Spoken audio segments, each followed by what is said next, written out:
কালকেতু শানুৰ এতি কৰি সকলো প্ৰয়াসবোৰ ব্যৰ্থ হৈ গ'ল। নোৱাৰিলো তথাপিও বোধিব শত্ৰুক। অহৰি দিশে মোক দুশ্চিন্তাই কৰিছে ব্যাকুল। উতলা মস্তিষ্কলৈ জাগ্ৰত ৰজনী মই কৰিছো যাপন। কাল ধুমুহাই মোৰ পাছে পাছে কৰিছে গমন।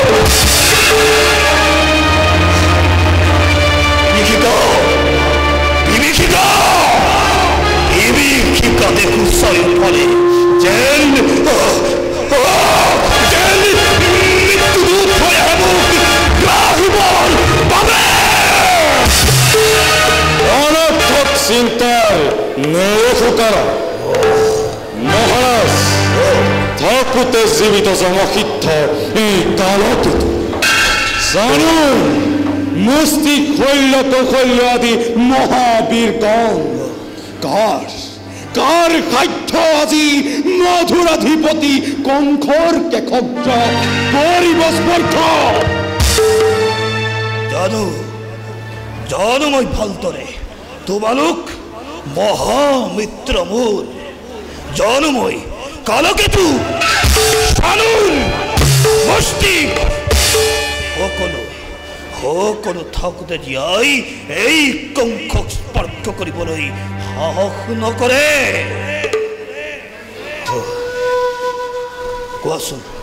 কোৱাচোন হেনেকসকল হ'ব জানো কংসৰ পতন? মহারাজ দেবতার গর্ব দেবতার অহংকার নিমিত্তে ঐক্য ভাবে জানো আর দানবে উড়িব দানব বিজয়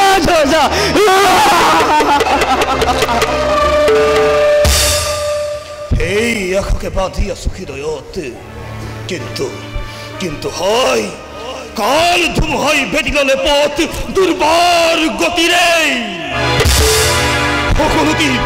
সকলোটি নিষ্ফল। বীৰাংগনা লৈ হল সকলোটি কালৰ বুকুত। নুবুজিলো কি শক্তিয়ে পৰাভূত কৰে মোৰ দানৱ বাহিনীক।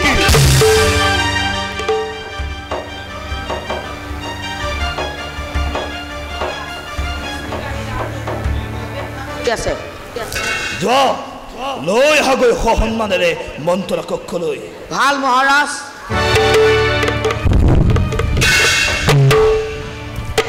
প্ৰণাম ভোজৰস।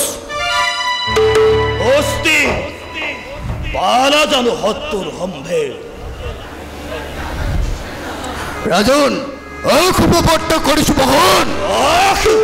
অশুভ বাৰ্তা এতিয়াও নাপালো তেনে শত্ৰুৰ সম্ভেদ। ৰাজন দানব আজি সঁচাকৈ লজিত দানৱ পৰম বাকেৰে এই জগতৰ পৰা মাগিছে বিদায়।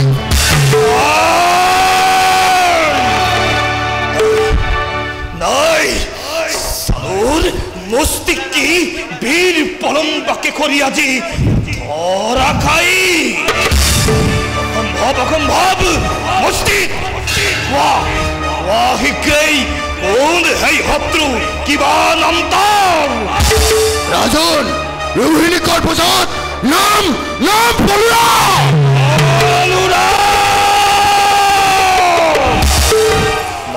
নাই কালকেতু শানুৰ মস্তিক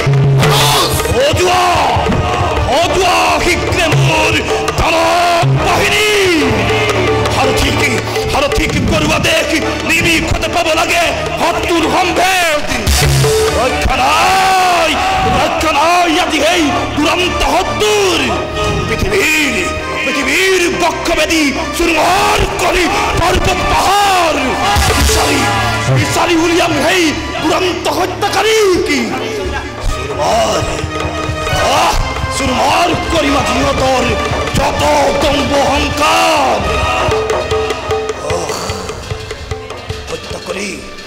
হত্যা করি এই তুরন্ত হত্রুক ক্ষান্ত হব আজি এই দানব কঙ্কা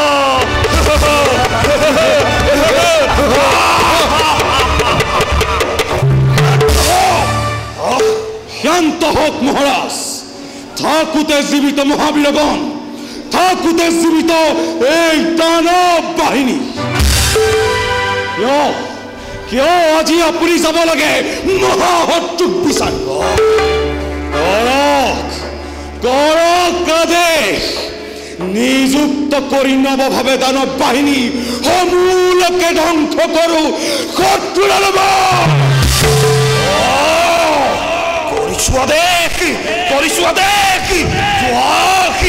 বিচাৰি সেই ৰোহিণীৰ তলয় বলোৰামক আকাশ পাতাল স্বৰ্গ মৰ্ত্য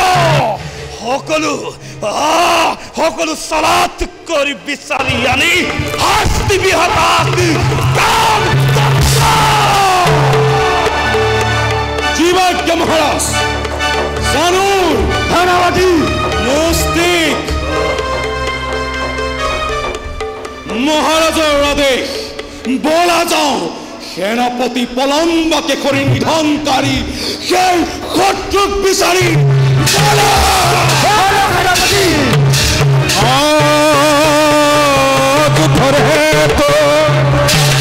চলি যাই সানুৰাম শিকায়ে পদ ঘৰে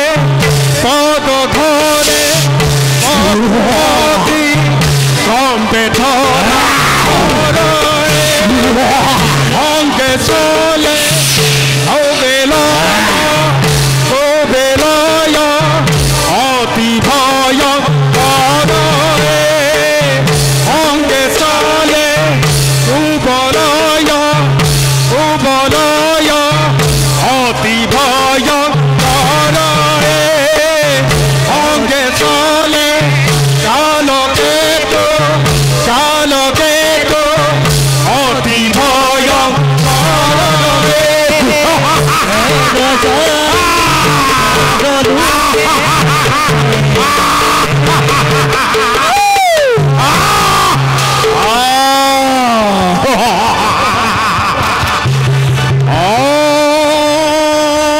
যুদ্ধর হেতু চলি যাই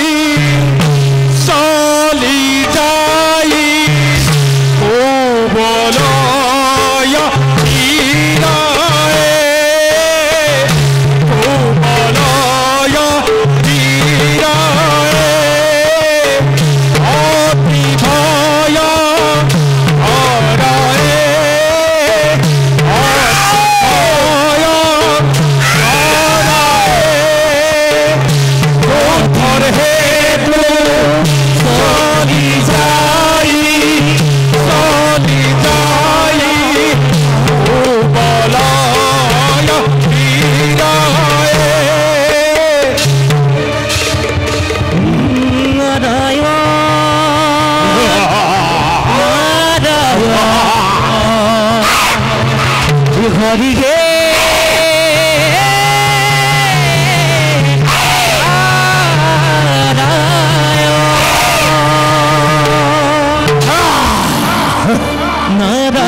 দৈবকীর অষ্টম পুত্রই হব তোর প্রাণবৈরী।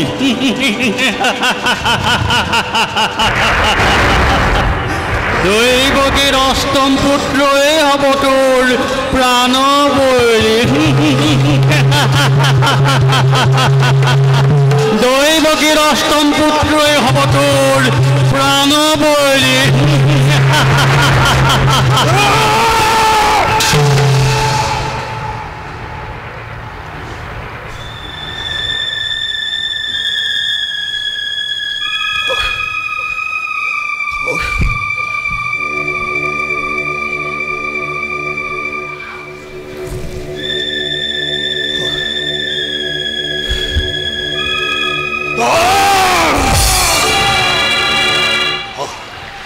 স্বপ্নিল তুপরিত হেই একেই জ্বালাতন লও লও বলে নিদ্রাত হরণ শকুদতা মদিনেই দেখা পাও কিতান্ত হদ্রিকে দৈবকীর গর্ভজাত অষ্টম সন্তান। আরো এই রোহিণীর তনয় বলরাম।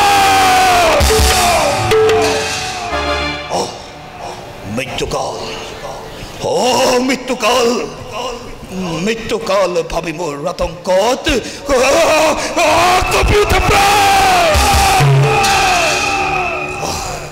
সামান্য বালক নহয় সিহঁত পুতনা চক্ৰবাল অঘাসুৰ বকাসুৰ সকলোকে সিহঁতেই কৰিলে নিধন। চলেৰে কিংবা বলেৰে মোৰ শত্ৰুক কৰিম নিধন। কংসময়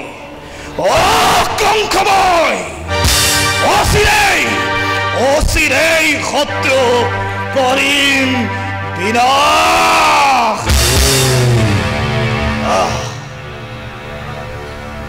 কালকেতু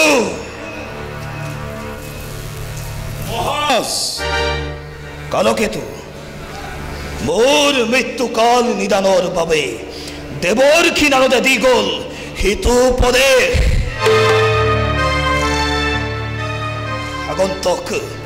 আগন্তক চতুৰ্দশী তিথিৰ দিনা শিৱ পূজাৰ বাবে ধেনু যজ্ঞৰ কৰিম আয়োজন।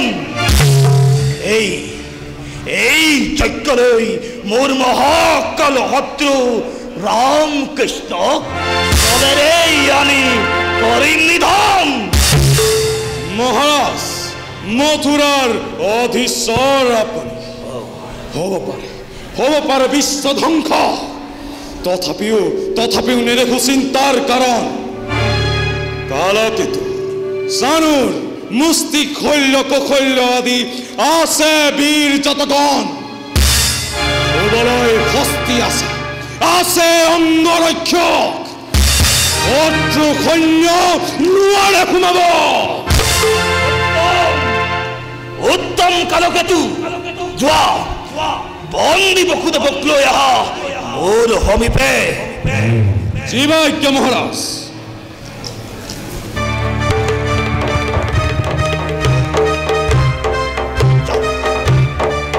জানো মই ৰামকৃষ্ণ নহয় সামান্য বালক। সিহঁতক সহজে মথুৰালৈ অনাটো ইমান সহজ নহ'ব। তাৰ বাবে কৌশলৰ ৰচনা কৰিব লাগিব দেখা যাওক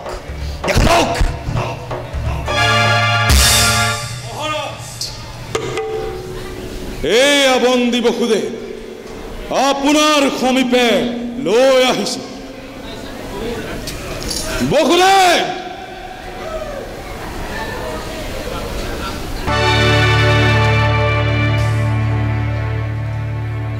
বসুদেৱ দৈবকীৰ গৰ্ভজাত অষ্টম সন্তান এতিয়া জীৱিত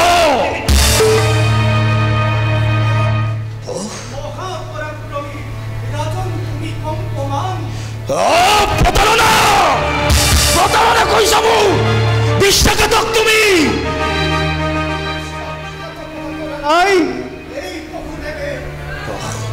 প্ৰতাৰণা আৰ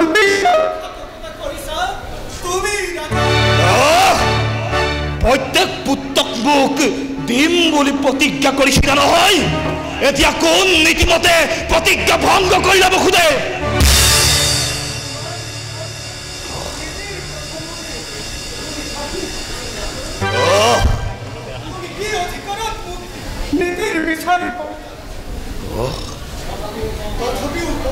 ৰাজা মই প্ৰতিজ্ঞা পালিবলৈ সদায় প্ৰস্তুত আছিলো আৰু এই প্ৰতিজ্ঞা পালিয়ে 6টি পুত্ৰ তোমাৰ হাতত অৰ্পণ কৰিছিলো তাৰ পিছত তোমাৰ খসাই কন্যা সন্তান জন্ম হৈছিল নে তুমি কি দেখিছিলা বুজিব পাৰিছো মই তুমি এই ইয়াৰ গুপ্ত চক্ৰান্তকাৰী বসুদেৱ দৈবকীৰ কুলাত থকা কন্যা সন্তান ক'ত পাইছিলা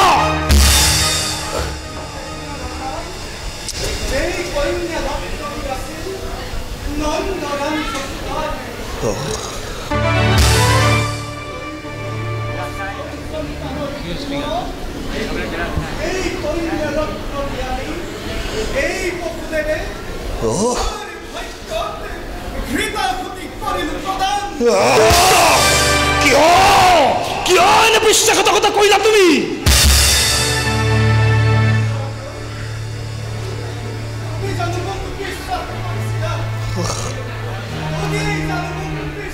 ঘাতক হবলৈ বাধ্য কৰোৱা নাছিলা তোমাৰ ৰাজভক্তই জানো বিদ্ৰোহী কৰি তোলা নাছিল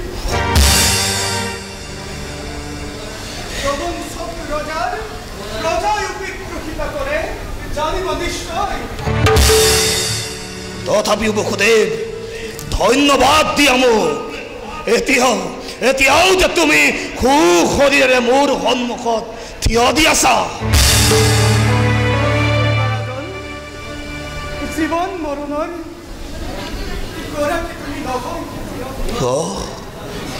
ইমান প্ৰবল তুমি সামান্য এটি বালকৰ লগতে প্ৰতিদ্বন্দ্বিতা কৰিব খুজিছা নাভাবিবা বসুদেৱ মই সেই সামান্য গোৱালৰ ল'ৰা হাতত পৰাস্ত হ'ম বুলি তথাপিও মুক্তি দিছো তোমাক কালকেতু মহাৰাজ বসুদেৱৰ বাণ খুলি দিয়া ভাল মহাৰাজ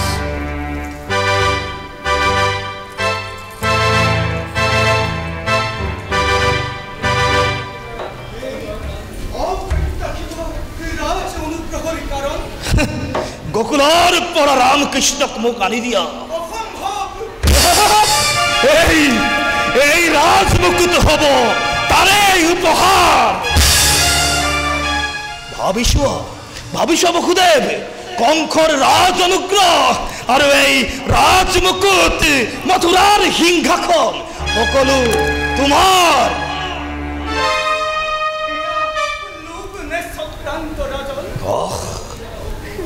ব্যক্তিগত ভোগৰ নিমিত্তে বসুদেৱে স্বৰ্গৰ ৰাজসিংহাসন নকৰিছিল মোক দেখুৱাই কৰি মোৰ সহায়ত তোমাৰ শত্ৰুক নিধন কৰি তোমাৰ কুশাসন চিৰযুগমীয়া কৰিব খুজিছা নহয় তেনে আশা নানিবা মনত বসুদেৱৰ দ্বাৰা তেনে কাৰ্য নহয় সাধন। পুনৰ কাৰাগাৰলৈ যাব লাগিব আৰু তাতেই তিল তিলকৈ জীৱন বিসৰ্জন দিব লাগিব। কাৰাগাৰৰ ভয় দেখুৱাইছা ৰাজন। আজি তোমাৰ শাসনত সমস্ত মথুৰাই কাৰাগাৰলৈ পৰিণত হৈছে আৰু তেনেস্থলত সেই কাৰাগাৰলৈ ভয় কিহৰ?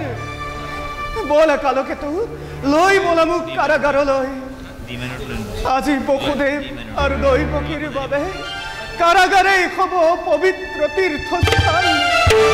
কালকেতু লৈ বলা মোক।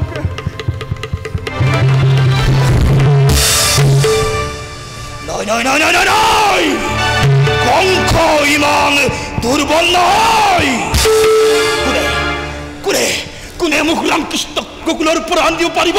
কোনে মোক ৰামকৃষ্ণ গোকুলৰ পৰা আনিব পাৰিব?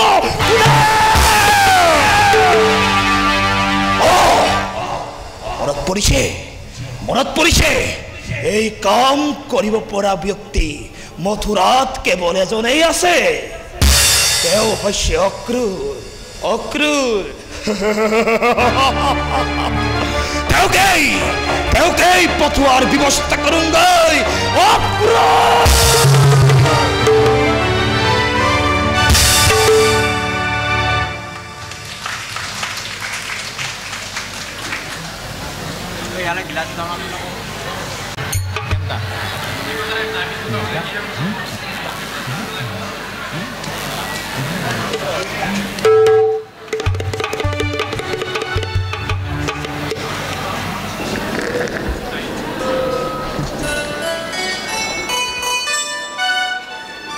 ৰামকৃষ্ণ এতিয়াও আহি পোৱা নাই কিয়? ইফালে সন্ধিয়াও সমাগত। ইমান পৰলৈ ক'তনো থাকে এওঁলোক?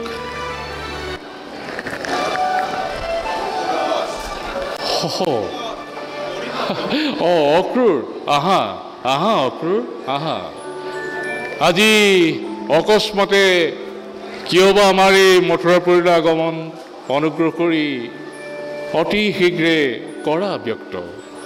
গোপৰাজ অহা চতুৰ্দশী দিনা মথুৰা নগৰে কংস মহাৰাজে এক ধেনু যজ্ঞ কৰিছে আয়োজন আৰু সেই হেতু তালৈকে আপোনাক আৰু আপোনাৰ পুত্ৰদ্বয় ৰামকৃষ্ণক জনাইছে নিমন্ত্ৰণ। মহাৰাজ কংসই মোক ধেনু যজ্ঞলৈ নিমন্ত্ৰণ জনাইছে। মই অতি গৌৰৱবোধ কৰিছোঁ অক্ৰূৰ। তাৰোপৰি তেখেতে মুখেৰে নিমন্ত্ৰণ নজনাই তোমাক পঠিয়াই মোৰ আমন্ত্ৰণ কৰাৰ বাবে মই আজি কংস মহাৰাজৰ শলাগ লৈছোঁ। কিন্তু তুমিতো জানাই অক্ৰূৰ, ৰামকৃষ্ণ মোৰ কেৱল সন্তানেই নহয়, আজি ৰামকৃষ্ণ সমগ্ৰ ব্ৰজবাসীৰ জীৱন। ব্ৰজবাসীৰ বুকু সুদা কৰি ৰামকৃষ্ণ মোক মই যাবলৈ অনুমতি দিব নোৱাৰিম অক্ৰূৰ, আৰু তেনে অধিকাৰো মোৰ নাই। আজি ৰামকৃষ্ণ কেৱল নন্দ যশোদাৰ সন্তান নহয় অক্ৰূৰ, এই দুৰ্লভ ৰত্ন সকলোৰে উমৈহতীয়া সম্পত্তি। সেই হেতু মই ভাবিছোঁ মই অকলেই যাম অক্ৰূৰ। এই কথা মই জানো গোপৰাজ, তথাপিও আপোনাক অনুৰোধ কৰিছোঁ 2-4 দিনৰ বাবে ৰামকৃষ্ণক এৰি দিয়ক। যাচি দিয়া মৰমক নেওচা দিয়া আৰু নিষ্ঠুৰ কংসৰ অনুৰোধ প্ৰত্যাখ্যান কৰাৰ পৰিণাম কিমান ভয়াৱহ এবাৰ ভাবি চাওক গোপৰাজ। জানো অক্ৰূৰ, মই খুব ভালদৰেই জানো। কংসৰ মই কৰতলীয়া ৰজা, সেইবুলি কংসই এনে অবাঞ্ছিত অনুৰোধ কৰিব আৰু মই সেই অনুৰোধ ৰক্ষা কৰিম বুলি ভাবি থকাটো সেয়াও কিন্তু সম্পূৰ্ণ ভুল।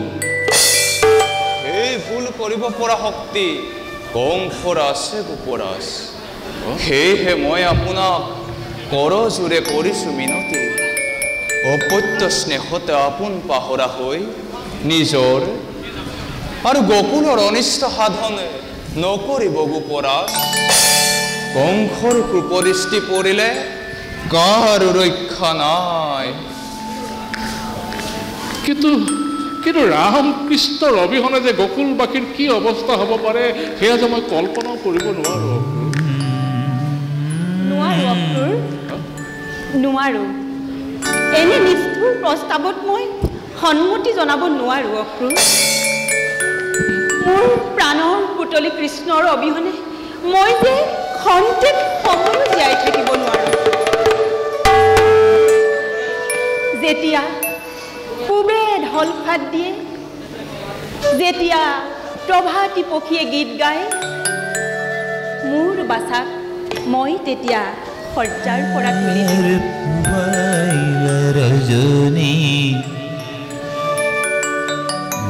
সি যেতিয়া এঙামৰি দি শয্যাৰ পৰা উঠি লয় লাখে ধৰণীৰ কোলাত ভৰি দি হাত মুখ ধুই মোৰ পৰা সেই লবনো খুজি খায়, মোৰ যে কিমান আনন্দ লাগে, কিমান শান্তি লাগে। তাৰ পাছত মোৰ বাচাক মই নিজ হাতে গাত পিত বস্ত্ৰ, মূৰত মৌৰা পাখি, হাতত মোহন বাংশী দি গৰু চাৰিবলৈ পঠাওঁ। আৰু সেই অপৰূপ মনোমোহা দৃশ্য চাই মোৰ কিমান যে আনন্দ লাগে, কিমান শান্তি লাগে, যেন চাই থাকিম। পিয়া মই সকলোটি পাহৰি পেলাওঁ। আপুনি ভাগ্যৱতী, এনে সৌভাগ্য সকলোৰে জীৱনলৈ নাহে দেৱী। তাৰ পাছত মোৰ বাচাহত যেতিয়া মোৰ সন্মুখৰ পৰা আঁতৰি যায়, পোহৰবোৰো যেন সিহঁতৰ লগে লগেই গুচি যায়। চাৰিওফালে অন্ধকাৰ হৈ পৰে। মন মোৰ ছাতি ফুটি কৰে। কি জানিবা বাচাহতৰ কিবা অমংগল হয়, কি জানিবা বাচাহতৰ কোমল ভৰিত কাঁইটে বিন্ধে।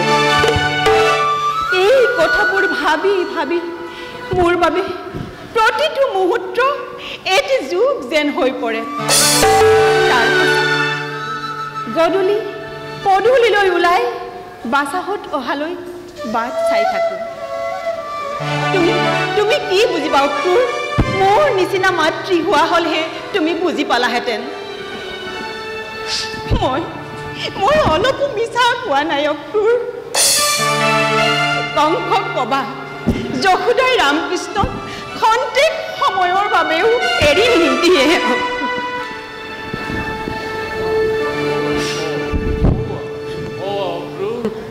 আমাৰ এই অন্ধকাৰ গৃহ পোহৰাই ৰামকৃষ্ণ আহিছে। কৃষ্ণ ৰাম কৃষ্ণ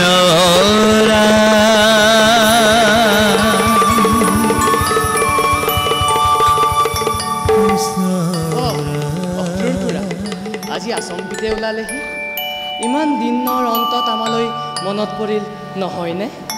সঁচাকৈ আজি আমাৰ পৰম সৌভাগ্য। ঘৃণা নকৰি আমাৰ গৃহলৈ আহিছা যেতিয়া ইমান সহজতেই যাবলৈ নিদিওঁ। কোৱা খুৰা, কিমান দিন থাকিবা? বাচাহত মই ইয়াত থাকিবলৈ অহা নাই, তোমালোকক মথুৰালৈ নিবলৈহে আহিছোঁ। মথুৰালৈ? হয় বাচাহত। মথুৰাত কংস মহাৰাজে মহা ধুমধামেৰে এক ধেনুযজ্ঞ কৰিছে আয়োজন। আৰু সেই ধেনুযজ্ঞ চাবলৈ কংস মহাৰাজে মোক তোমালোকক তালৈ নিবলৈহে পঠাইছে। গতিকে পলম নকৰি তোমালোক ওলাবহে লাগে। তেনেহ'লে আজি দেখোন আমাৰ সৌভাগ্যৰ ওপৰত পৰম সৌভাগ্য। সামান্য গৰখীয়া ল'ৰা আমি, আমাৰ আজি ৰাজসভা দৰ্শন। এই সামান্য বেশেৰে সেই মণিমাণিক্য খচিত ৰাজসভালৈ যাবলৈ দিবনে? আমি যেন তেনেই নিষ্কিন খুৰা। দিব সোণহত, নিশ্চয় দিব। তোমালোক দুই যি ঐশ্বৰ্যৰে ভূষিত, তেনে ঐশ্বৰ্য ৰাজসভাত নাই, আনকি কুবেৰৰো নাই। আমি কেতিয়া যাম পিতা? কোৱা পিতা, আমি কেতিয়া যাম? আই, তুমি দেখোন কান্দিছা। কিয় আই? আমাক পঠাবলৈ তোমাৰ বেয়া লাগিছে? যদুগুণ, প্ৰাণৰ পুতলি মোৰ, কি হতেনো মই তোক যাবলৈ দিম? ব্ৰজৰ জীৱন, যশোদাৰ জীৱন তই।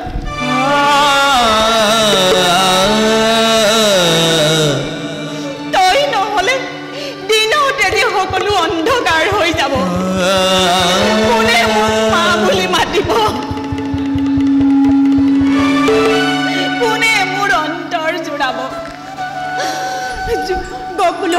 গকুলৰ গোপীসকলৰ কি অৱস্থা হ'ব? কাৰ মুখলৈ চাই মই অন্তৰ জোৰা? মোৰ স্নেহময়ী, প্ৰেমময়ী, কৰুণাময়ী আই, এইদৰে কেৱল আমাৰ প্ৰেমতে বুৰ গৈ সমস্ত জগতখনকে পাহৰি পেলাবানে? যি আপত্য স্নেহেৰে, যি প্ৰেমেৰে, যি মমতাৰে তুমি এই ৰামকৃষ্ণক আনন্দ সাগৰত বুৰাই ৰাখিছা, গকুলৰ সমস্ত নৰনাৰী গৰু গাই বিহগীক তাৰ পৰা বঞ্চিত নকৰিবা আই। মাতৃত্ব স্নেহৰ মন্দাকিনীৰ ধাৰা সকলোকে সমানে বিলাই দিয়াই, তেতিয়া তোমাৰ মাতৃত্ব আৰু নাৰীত্ব সাৰ্থক হ'ব। এই ৰামকৃষ্ণৰ দৰে সন্তান তোমাৰ বহুত আছে আই। আমি আকৌ আহিম নহয় আই? আমাৰ কাৰণে ভয় কৰাৰ কোনো কথা নাই। অক্ৰুৰ খুৰা আৰু পিতাও আমাৰ লগত যাব নহয় আই? কোৱা পিতা, সন্মতি দিছানে? সামান্য গৰখীয়া ল'ৰাৰ আজি ৰাজসভা দৰ্শন, এনে সোণালী সুযোগ আৰু ক'ত পাম পিতা? সন্মতি দিয়ক নন্দৰাজ। সকলো কথা ভাবি চাই মই আজি ভীষণ সমস্যাত পৰিছোঁ।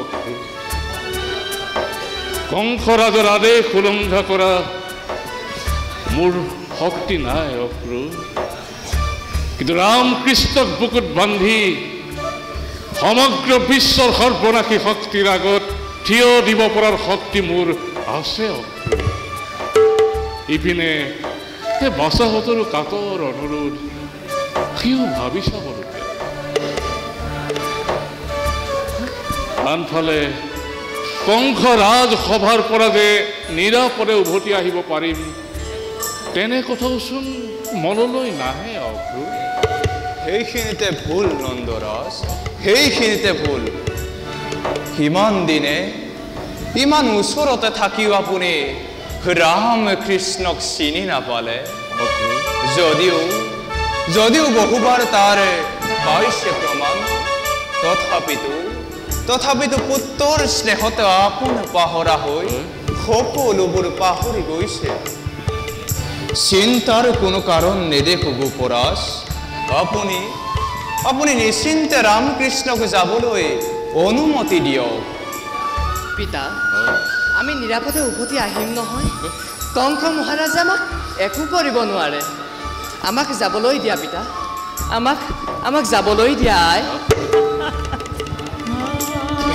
যাবি বাচা, যাবি। তহঁতৰ মনত মই দুখ নিদিম।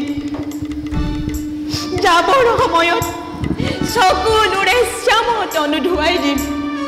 নিৰ্মম কংস কুণ্কুটা, তহঁতে বিশ্ব জগত জয় কৰি পুনৰ মোৰ বুকুলৈ উভতি আহিবি। তেন্তে অক্ৰুৰ কাইলৈ প্ৰত্যক্ষতে যোৱা হ'ব। ময়ো তাকেই ভাবিছোঁ। সেই হ'লেহে সময়মতে যজ্ঞ পাব পাৰিম। তেন্তে সেয়ে হওক অক্ৰুৰ। এতিয়া আমি সকলোৱে মিলি যাত্ৰাৰ কৰোঁ আয়োজন। আশীৰ্বাদ কৰিবাই যাতে বিশ্ব বিজয় হৈ উভতি আহোঁ তোমাৰ কাষলৈ আশীৰ্বাদ তহঁতৰ মনৰ আশাবোৰ পূৰ্ণ হওক মই তহঁতক আশীৰ্বাদ দিছো তহঁতে যেন বিশ্ব জয় কৰি পুনৰ মোৰ ওচৰলৈ উভতি আহক পৃথিৱীৰ কোনো অশুভ শক্তিয়ে মোৰ বাচাহাতক পৰাভূত কৰিব নোৱাৰে অমংগল সাধিব নোৱাৰে এয়া সমগ্ৰ ব্ৰজবাসীৰ হৈ এই দুখুনি মাৰ অন্তৰৰ হিয়া ভৰা আশীৰ্বাদ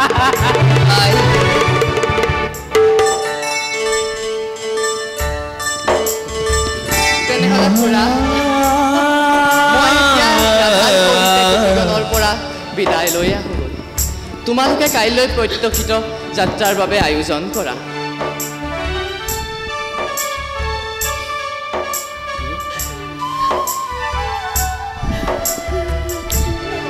কৃষ্ণ ৰাম কৃষ্ণ ৰাম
বাবে মোৰ অন্তৰ একেবাৰে ব্যাকুল হৈ পৰিছে।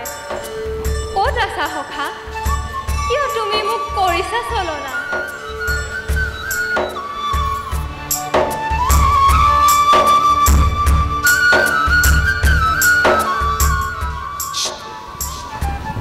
তেওঁৰ মনোবাঞ্ছা পূৰ্ণ কৰি জনাব লাগিব মই বিদায়ৰ বাতৰি। ৰাধা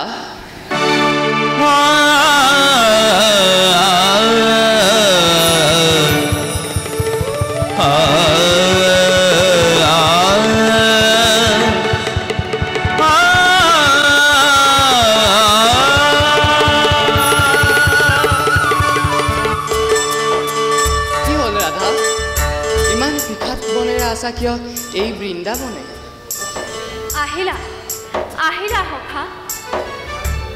এই ৰাধাৰ ব্যাকুল হিয়া অতপৰে তোমাৰ বাবে ব্যাকুল হৈ পৰিছে। কোৱা ৰাধা, কিবা অভিলাষ আছে তোমাৰ? অন্য অভিলাষ একো নাই সখা। তোমাক দেখি এই ৰাধাৰ নয়ন সাৰ্থক হ'ল আৰু মাত্ৰ এবাৰ তোমাৰ মুৰলী ধ্বনি শুনি এই ৰাধাৰ ব্যাকুল হিয়া হাত পেলাব খুজিছো। তোমাৰ মনোবাঞ্ছা মই পূৰ্ণ কৰিম ৰাধা।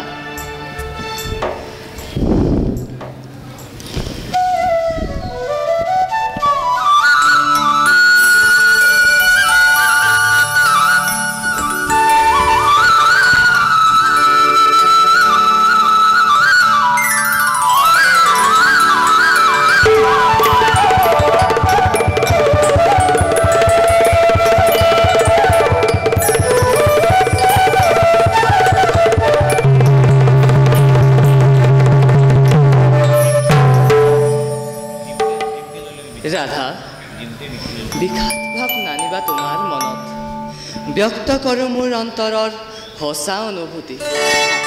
দেহ মন তুমি স্থিৰ কৰা ৰাধা, কিছুদিন আঁতৰি থাকিম মই এই বৃন্দাবনৰ পৰা। ভূভাৰ ৰক্ষাৰ সময় সমাগত, সেয়েহে আমি থাকিম আঁতৰি। ভক্তিভাৱে চিন্তিবা আমাক, নাযাবা পাহৰি। এই দুখ সুখ ত্যাগ কৰি মোক আনন্দ মনেৰে বিদায় দিয়া ৰাধা, মোক আনন্দ মনেৰে বিদায় দিয়া। প্ৰাণসখা কৃষ্ণ, স্বামী মোৰ, তুমি যদি সঁচাই যোৱা আঁতৰি, কি হ'ব আমাৰ গতি? কৃষ্ণ বিনে বৃন্দাবন হ'ব যে নিশাৰ। প্ৰাণৰ ৰাধিকা মোৰ, যাত্ৰাৰ শুভ সময়ত বিষাদ ভাৱ নানিবা তোমাৰ মনত। প্ৰাণৰ সখা কৃষ্ণক হাঁহি হাঁহি দিয়া বিদায়ৰ পাতো। মৰমৰ স্বাক্ষৰ মোৰ এই প্ৰিয় বাহিতি, তোমাক দিলো উপহাৰ। লোৱা লোৱা ৰাধে, লোৱা।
কোন তুমি?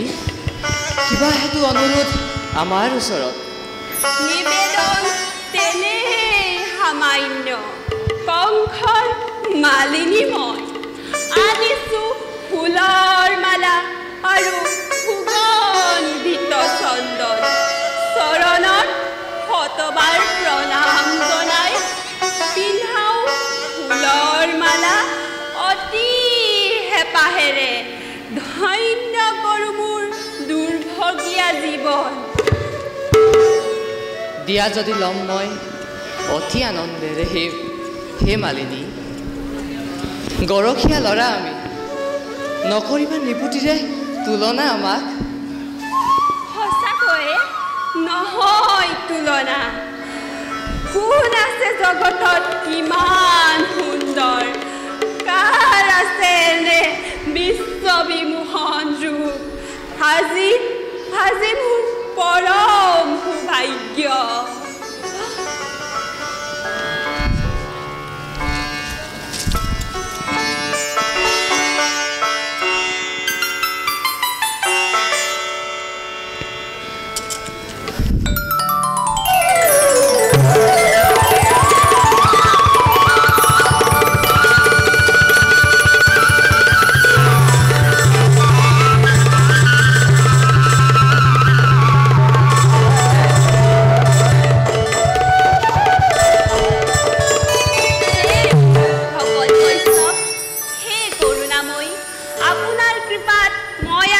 নৱজীৱন লাভ কৰিলোঁ। হে প্ৰভু, কৰজোৰে কৰিছোঁ মিনতি, অভাগিনীৰ গৃহত পদধূলা দি জীৱন সাৰ্থক কৰে মোৰ। মালিনী, আমি ঘূৰি আহোঁতে তোমাৰ গৃহত প্ৰৱেশ কৰিম। এতিয়া আমি যাওঁ, ব'লা খুৰা।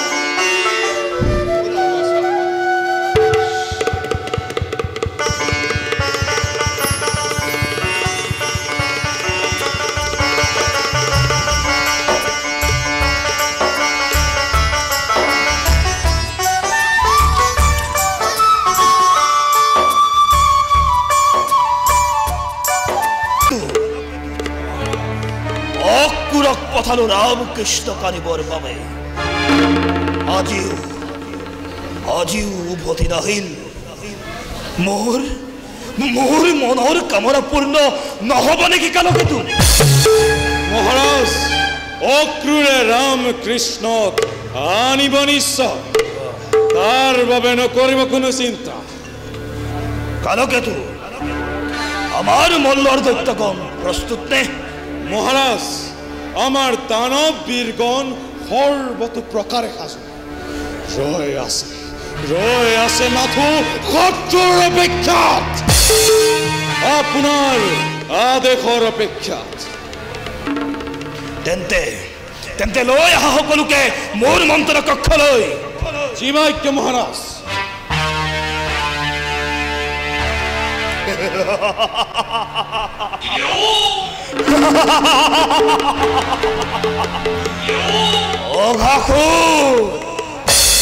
অকাসুৰ, পুতনা, চক্ৰবাৰ, কলম্বাসুৰ আদি বীৰ গণবধি দুৰন্ত কৃষ্ণই ভাবিছে নিজকে মহাবলৱান বুলি। গোকুলৰ গোপীৰ আগত প্ৰকাশিছে বীৰত্ব, চৌপাশে তাৰেই মহিমা, আৰু সিয়েই হেৰু কালান্তক জন্মৰ দৈৱকীৰ গৰ্ভজাত অষ্টম সন্তান।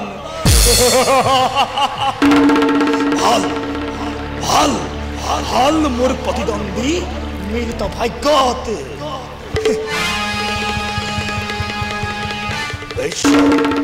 বিশ্ব ধ্বংসকাৰী কংসময়, যাৰ ভয়ত কম্পমান আকাশ পাতাল। বিপক্ষত সেই ক্ষুদ্ৰ গোৱালৰ ল'ৰা, কি হাস্যকৰ। তথাপিও ক্ষুদ্ৰ বুলি নকৰ অৱহেলা। ময়ো চাম ভালদৰে কোন সেই নন্দৰ দুলাল, কিমান শকতে সি ধৰিছে বাহুত।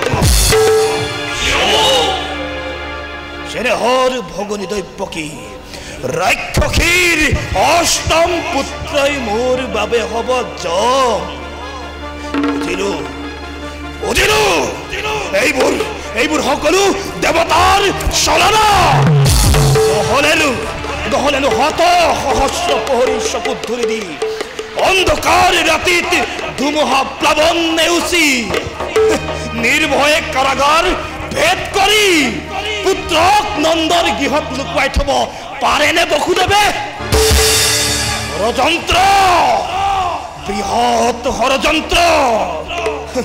সকলোৱে বিচাৰিছে আজি কংসৰ বিনাশ। কিন্তু কংসৰ বিনাশ জানো ইমান সহজ?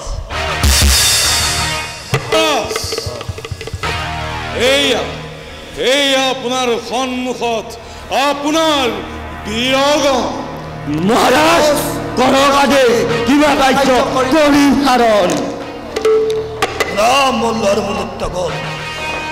ৰাম কৃষ্ণ আহিব মথুৰা নগৰে, চলেৰে বলেৰে নতু ভিন্ন কৌশলেৰে ৰাম কৃষ্ণক কৰিব লাগিব নিধন। যদি এই কাৰ্য কৰিব পাৰা তেন্তে লাভ কৰিবা মোৰ এই অৰ্থৰাজ্য। আৰু শুনা, যদি নোৱাৰা কৰিব এই কাৰ্য তেন্তে শাস্তি হ'ব তোমালোকৰ মৃত্যুদণ্ড। মহাৰাজ তাৰ বাবে নাই কুচিন্তাৰ কাৰণ। মোৰ বাবে তেনে ক্ষুদ্ৰ হৈ ৰাম কৃষ্ণ এই চানুৰ বাহু নাক পাশত নিমিষতে উৰি যাব সেই প্ৰাণ বায়ু ৰাম কৃষ্ণ। ৰাম কৃষ্ণ,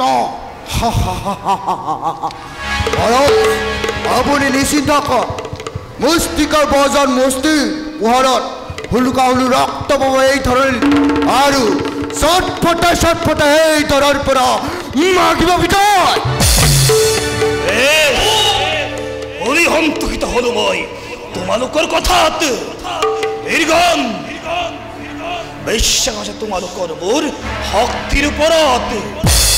দৈত্যগণ তোমালোক থাকিবা প্ৰথম দ্বাৰত, আৰু মল্লগণ তোমালোক থাকিবা দ্বিতীয় দ্বাৰত। তাৰ আগত থাকিব শুবলৈ হস্তি মোৰ অতিকায়। চাবা যাতে ৰামকৃষ্ণ আহি ৰাজভাৰ পায়। এতিয়া তোমালোক যোৱা নিজ নিজ স্থানে আৰু কৰ্তব্যত হোৱা অগ্ৰসৰ।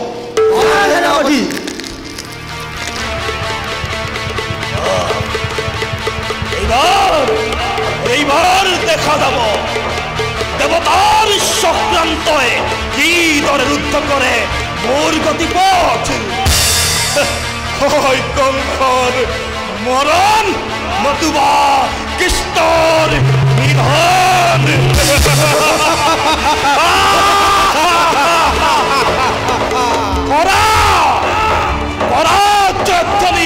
মেদিনী কপাল। জয় মহাৰাজ কংস, জয় মহাৰাজ কংস, জয় মহাৰাজ কংস।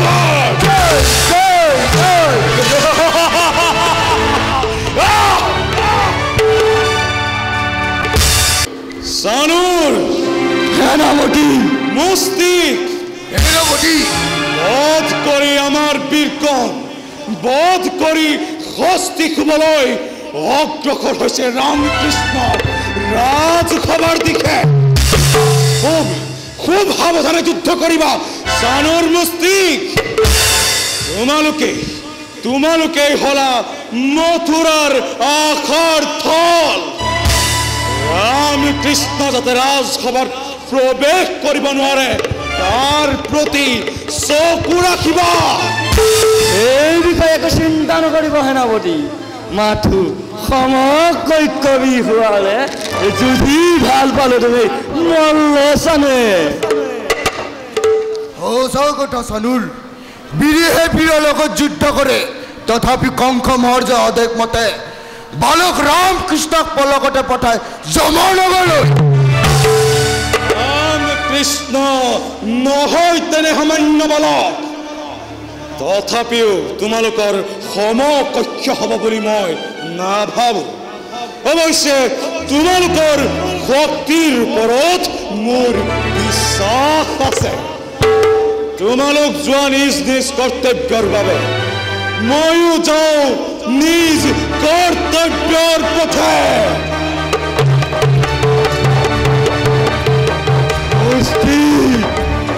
আহি আছে সেই সুবৰ্ণৰ সুযোগ গগলৰ ৰামকৃষ্ণ বধ কৰি ৰাজা ভাবি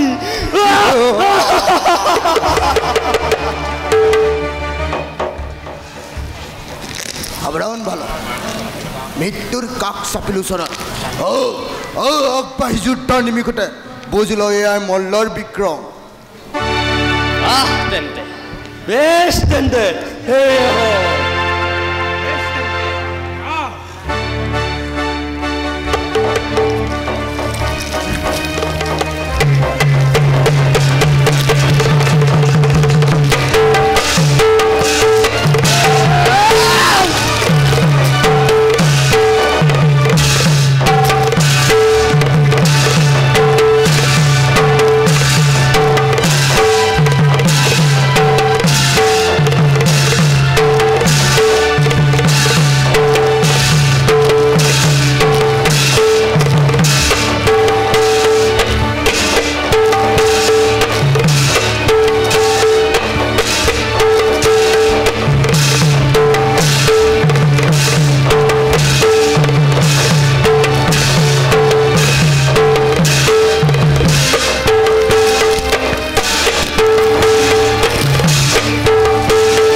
ব'লা দাদা যাওঁ এবে কংস মামাৰ সমীপে। ব'লা কৃষ্ণ।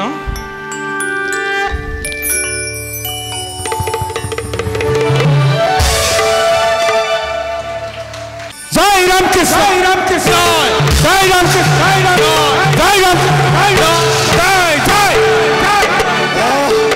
চাৰিওফালে চাৰিওফালে কোনো ৰাম কৃষ্ণৰ জয়। সমস্ত মথুৰাবাসী, সমস্ত দাদৱ আৰু যত মানে অকৃতজ্ঞ এই প্ৰজা ৰাজদ্ৰোহী ভেড়াৰ দল সকলোৱে দিয়ে ৰাম কৃষ্ণৰ এই জয়।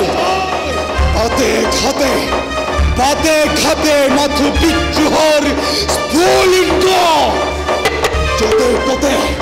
যতে ততে কংসৰ দুৰ্নাম, কংসৰ দুৰ্নাম। কিন্তু থাকোতে জীৱিত এই বীৰ সেনাপতি কালকেতু কোনেও কৰিব নোৱাৰে নিধন। ৰামকৃষ্ণ, ৰামকৃষ্ণ, যি আশালৈ তহঁতে প্ৰৱেশিছ মথুৰাত, এই আশা নহ'ব কদাপি পূৰণ। তহঁতক হত্যা কৰি ছিন্নমুণ্ড কংসৰ চৰণত কৰিম অৰ্পণ, কৰিম অৰ্পণ।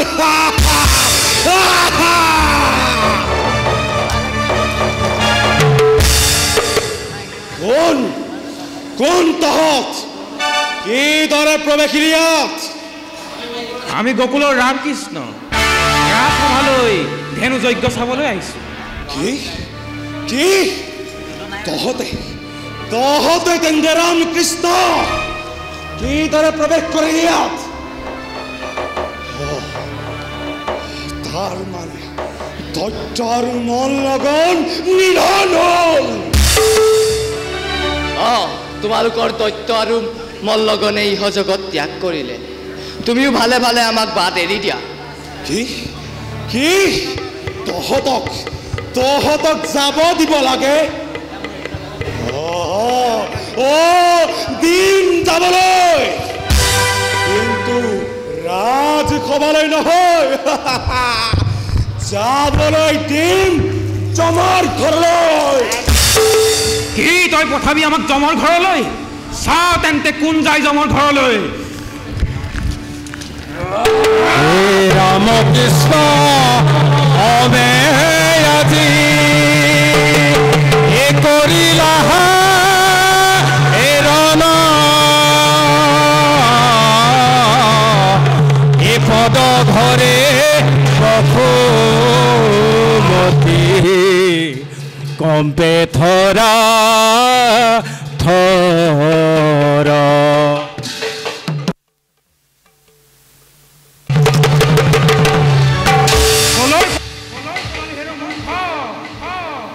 লৈ নিষ্কণ্টক কৰিব তই এই মথুৰাৰ সিংহাখন। ব'লা ব'লা দাদা, এতিয়া যাওঁ চেনেহৰ কংস মামাৰ সমীপে। ব'লা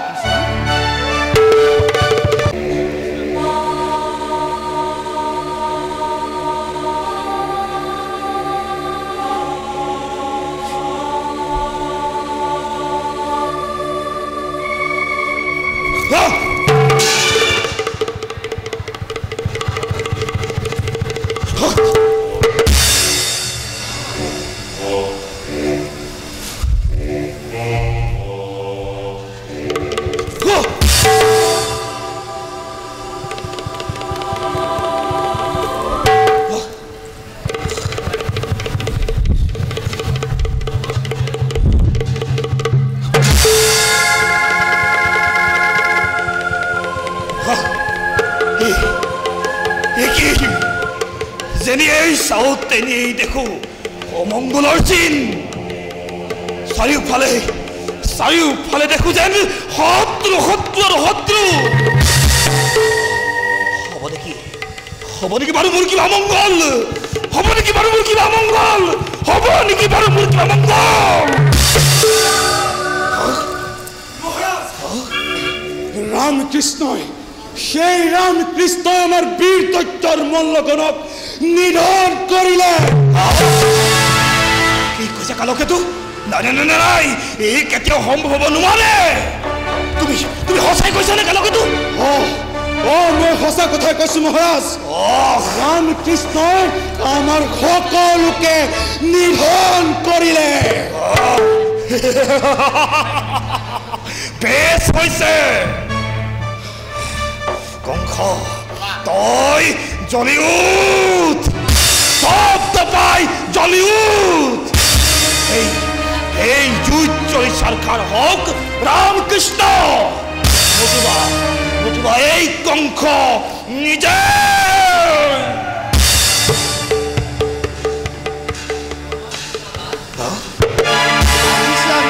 তোমাৰ সমীপে প্ৰাণ ভৰি কৰা লিংগন নিবেদিছো দুয়োৱে, পূৰ্ণ কৰা তোমাৰ মনৰ কামনা। রাম কৃষ্ণ ইমান সুন্দর, ইমান সুবর্ণ কান্তিতে আবির্ভাব হল দৈবকীর গর্ভত। পবিত্র করিলে আহি মথুরা নগর। স্তব্ধ হৈ ৰলা কিয় মামা? মিত্ৰ কিংবা শত্ৰু কোৱাহে মাতুল। শত্ৰু শত্ৰু শত্ৰু মিত্ৰ মোৰ কোনো নাই। শত্ৰু সকলো আগবাঢ়ি আহি শত্ৰুৰ দ্বাৰা মোক কৰা ব্যৱহাৰ। শত্ৰু তুমি আমাক নোহোৱা, আমাৰ ৰজা হৈ ৰাজকাৰ্য কৰিছা পালন। শত্ৰু আমি নহওঁ তোমাৰ। শত্ৰু মোৰ ইমান নহল, কংসৰ সমান আজি কোন আছে ইমান ভাগ্যৱান। মুগ্ধ হৈ ৰলা কিয় মামা? কি মাধুৰী দেখা পালা এই শত্ৰুৰ মুখত? মৰম দেখা পালো তোৰ কপালত হেৰাও যশোদানন্দন। আমি যশোদানন্দন নহয়, আমি সেই দৈবকী নন্দন। দৈবকী নন্দন জানো জানো, তয়ে সেই দৈবকীৰ গৰ্ভজাত অষ্টম সন্তান। যাক মই আজীৱন শত্ৰু ৰূপে কৰিছো গ্ৰহণ। শত্ৰু সকলো আগবাঢ়ি শত্ৰুৰ দৰে মোক কৰা ব্যৱহাৰ। শত্ৰু তুমি নোহোৱা আমাৰ, চিৰমিত্ৰ তুমি যে আমাৰ, মৰমৰ মাতুল আমাৰ। বেশ, তহঁতক দিম মই বসুদেৱ দৈৱকী চিহ্নহীৰ উপহাৰ। শুন হেৰো অবুত কংস, আমি তোৰ কালন্তক জম, আপেক্ষিছে মৃত্যু তোৰ নহব নিষ্ঠাৰ, নিশ্চয় হব তোৰ মৰণ। আজীৱন মহাভুল কৰিলা বহুত, আজি হন্তে এৰি দিয়া প্ৰমাদ ভ্ৰমৰ। নোহে ভ্ৰম, কৃষ্ণ নিধন মোৰ জীৱনৰ প্ৰাণ হেৰৌ দৈৱকী নন্দন। কংসৰ হাতত আজি তোৰ মিলিব মৰণ। হেৰৌ কংসৰ ভাগিন, শত্ৰুভাৱে দিওঁ তোক স্নেহালিংগন।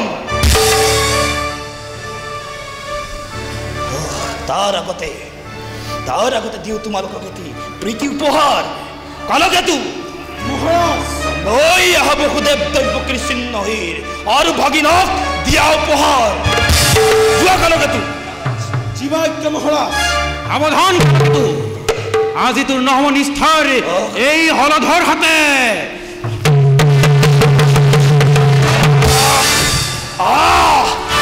হেৰৌ কংস ভাগিন, শত্ৰুভাৱে দিওঁ তোক প্ৰেম আলিংগন। মই সাজু আছো মামা।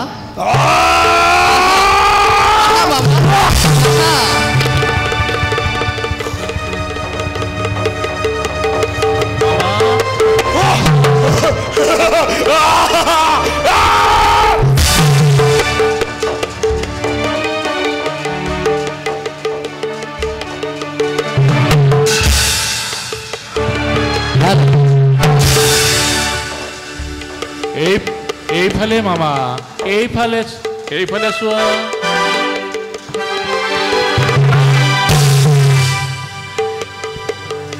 কি হ'ল মামা? এইফালে চোৱা। মামা কি হ'ল মামা? এইফালে চোৱা মামা, এইফালে। মামা এইফালে মামা, ইয়াতে আছো মই মামা।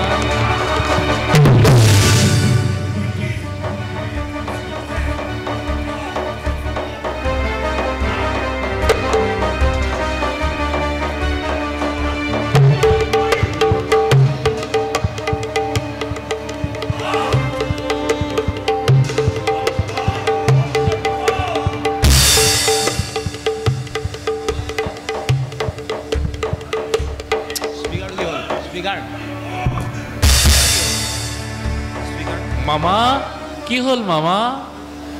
কি হ'ল ৰৈ গলা যে? আহা মামা, আহা মোক। মামা কি হ'ল? আহা আকৌ মোক বৰ পৰা। এইফালে মামা, এইফালে আছো মামা, এইফালে।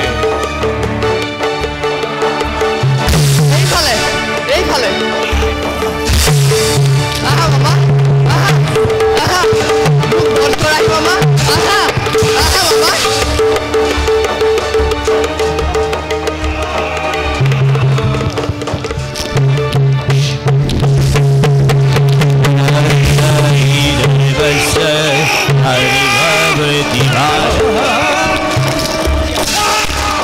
जरा जरा इधर बस, जरा जरा इधर बस, रानी भगवती भारत। जरा जरा इधर बस, रानी भगवती भारत।